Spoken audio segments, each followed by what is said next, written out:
সকলোৱেতো ticket লাভ কৰিব নোৱাৰে কিন্তু সকলোৱে নিজে অনুভৱ কৰিছে যে বিটিআৰ নিৰ্বাচনতো কংগ্ৰেছৰ স্থিতি আগতকৈ আৰু ভাল আৰু আগন্তুক দিনত আমাৰ নিৰ্বাচনৰ স্থিতি ভাল হ'ব এইটো অলপ দিন আগতে আমাৰ ডিব্ৰুগড়ত উজনি অসমত যে আমাৰ বুথ কৰ্মী সভা হ'ল সেইটোৱে প্ৰমাণ কৰি দিছে আৰু সেইকাৰণে কংগ্ৰেছৰ প্ৰাৰ্থী হ'বলৈ মানুহৰ মাজত এটা ভাল এটা যুঁজ আজি এটা আৰম্ভ হৈছে এটা প্ৰতিযোগিতা আৰম্ভ হৈছে তো আমিতো কেতিয়াবা কওঁ যে আমি বিজেপিৰ লগত আমি যুঁজ এখন হ'ব কিন্তু অলপ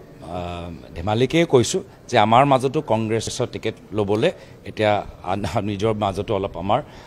সৰু ক'ৰবাত যুঁজ এটা লাগিবলৈ দেখা পাইছোঁ মই বিটিআৰত মই কৈছোঁৱে যে আমাৰ